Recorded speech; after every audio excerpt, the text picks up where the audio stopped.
તમારા દરેક પ્રશ્નનું સમાધાન તમારા ઓબ્ઝર્વેશનમાં છે. તમને ક્લિક થશે જ.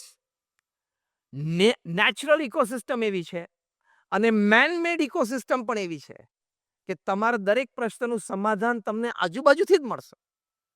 એક સરસ મેં ઓટોબાયોગ્રાફીમાંથી એનો પ્રસંગ મારે તમારી સાથે શેર કરવો છે. બહુ જ મોટા ટેનિસ પ્લેયર એન્ડ્રી અગાસીએ આ પુસ્તક લખ્યું છે. પોતાનું જીવન છે. આપણે બધા એમને રમતા પણ જોયા છે. 80s માં એક બહુ જ મોટા ટેનિસ પ્લેયર ટીનેજર ઉદ્ભવ્યા, એનું નામ બોરિસ બેકર. એને પણ આપણે આ જનરેશન આપણે એને રમતા જોયા છે. હવે જ્યારે આવ્યા 16-17 વર્ષની ઉંમરે, ત્યારે એના સૌમાં જે પાવર હતો, તો સામે ટોપ અને વર્લ્ડ ક્લાસ પ્લેયર્સ એની સૌ પિકઅપ નહોતા કરી શકતા. 17 જ વર્ષનો છોકરો બોરિસ બેકર, પણ એની સર્વિસમાં જે પાવર કરતા અક્યુરેસી.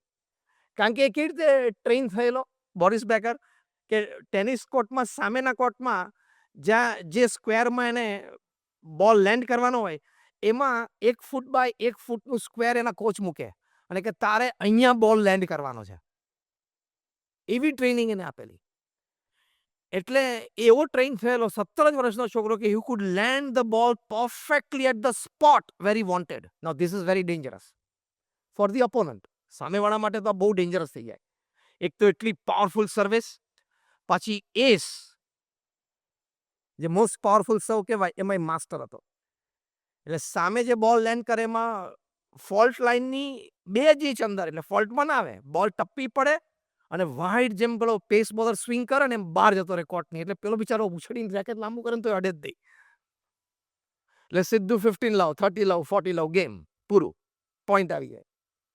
એન્ડ્રી અગાસી વર્લ્ડ નંબર 1 બોરિસ બેકર સામે 3 મેચ હાર્યા અને 3 મોટી ટુર્નામેન્ટમાં.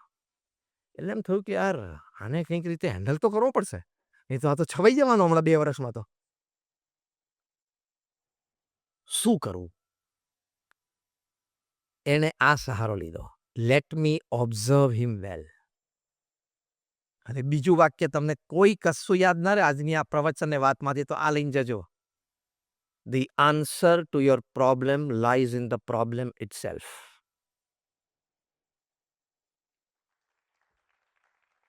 The solution to your problem lies in the problem itself. તમારા પ્રશ્નનું સમાધાન તમારા પ્રશ્નમાં જ રહેલું છે. હવે તમારે એને ઓબ્ઝર્વ કરવાનું અને એનાલાઇઝ કરવાનું. This is creativity. એટલે એન્ડ્રી અગાસીએ બોરિસ બેકરની બધી વિડીયોઝ જોવાનું ચાલુ કર્યું કે ક્યાંક તો યાર ક્લુ મને મળવો જોઈએ ને. હજારો કલાક સુધી હન્ડ્રેડ્સ ઓફ વિડીયોઝ બોરિસ બેકરની જોઈ. એમાં એક વાત પહેલી નજરે ચડી કે બોરિસ જ્યારે બોલ હવામાં ઉછાળે છે અને before he strikes with the racket, એની જીભ મોઢામાંથી બહાર આવે છે. નેચરલ કોઈ હેબિટ હોય, ઇટ્સ ઓકે. અગેન સિદ્ધાંત શું છે? The solution to your problem lies in the problem itself. એટલે હવે એમણે બોરિસ બેકરની જીભ સામે ફોકસ કર્યું કે અહીંયાથી મને કંઈ ક્લુ મળે છે, અને ક્લુ મળ્યો કે બોરિસ જ્યારે ડાબા હાથે બોલ ઉપર હવામાં ઉછાળે પછી સર્વિસ માટે રેકેટથી સ્ટ્રાઇક કરે, એ વખતે તો એની નજર તો બોલ ઉપર હોય, અપોનન્ટ ઉપર તો હોય નહીં. પણ એ જ્યારે બોલને સ્ટ્રાઇક કરવાની સેકન્ડ્સ, એટલે સેકન્ડ એટલે માઇક્રો સેકન્ડ્સ, ત્યારે જે દિશામાં એને બોલ લેન્ડ કરવો છે ને, એ દિશામાં એની જીભ ફરી જાય છે આમ. એને લેફ્ટમાં, એટલે ટુ હિઝ લેફ્ટ એને લેન્ડ કરવો ને, તેની જીભ જે બહાર નીકળી હતી ને, ઉપર જાય ને ત્યારે બહાર નીકળે આમ. પછી જે દિશામાં એને લેન્ડ કરો ને બોલ, એટલે આ બાજુ લેન્ડ કરો ને તો આમ જતી રહે. જમણી બાજુ લેન્ડ કરો, જમણી બાજુ જતી રહે, વચ્ચે રાખે તો વચ્ચે લેન્ડ કરે. એન્ડ્રી અગાસીને પકડાયું. એટલે હવે આ એંગલથી એમને ફરી વખત હન્ડ્રેડ્સ ઓફ વિડીયોઝ જોઈ અને કન્ફર્મ થયું કે his direction of the tongue has a clue. પછી નેક્સ્ટ મેચમાં એમને જેવો બોરિસ બેકર આમ હવામાં ઉછાળે એટલે બોલ સામે નહીં જોવાનું, એની જીભ સામે જ જોવાનું. અને જીભ જે દિશામાં જાય, હવે એ વખતે મેં કહ્યું બોરિસની તો એની નજર તો બોલ ઉપર હોય, કારણ કે એને રેકેટથી સ્ટ્રાઇક કરવાનું છે. એટલે એક જ સ્ટેપ એન્ડ્રી અગાસી એ બાજુ ખસી જાય.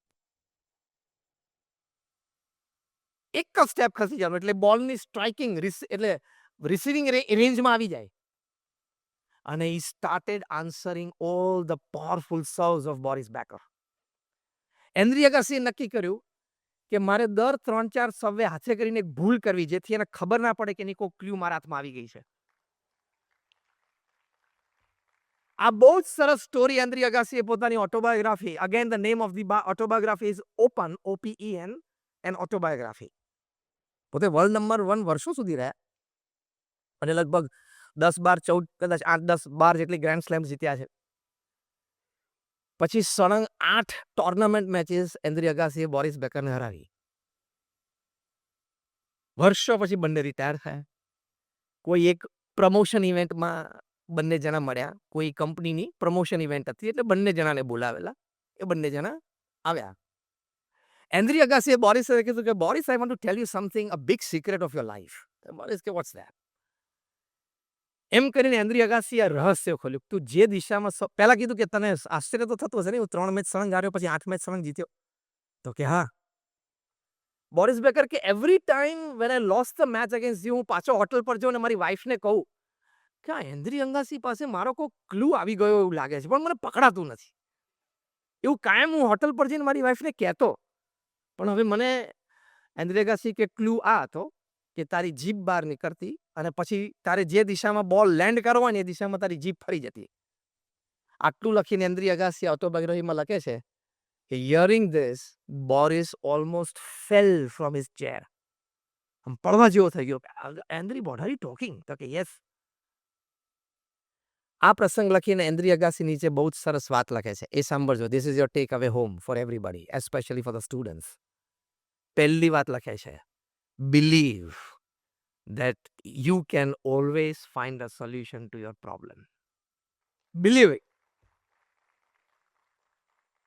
તમે માનો દ્રઢતાપૂર્વક કે કોઈ પણ પ્રશ્ન, પછી મારો પ્રોફેશનલ ફિલ્ડનો હોય, સોશિયલ ફિલ્ડનો હોય, પર્સનલ લાઈફનો હોય, whatever. Whatever you are facing, difficulty or problem has a solution. અને હકીકત છે. તાળું જે બનાવતો હોય લોકસ્મિથ, એ કોઈ પણ તાળું ચાવી વગરનું બનાવે? તાળુંને તાળું તો જ કહેવાય, એક ચાવી એની એક્ઝિસ્ટન્ટ હોય તો. ચાવી એક્ઝિસ્ટન્ટ ના હોય ને તો એ તાળાનો આકાર હોય ને તો પણ એને તાળું ના કહેવાય, લોખંડનું ગચ્ચિયું કહેવાય. તાળાને તો જ તમે તાળું કહી શકો જો એની એક ચાવી હોય તો. Simple reasoning is, if a locksmith doesn't make a lock without a key, God doesn't give you a problem without a solution.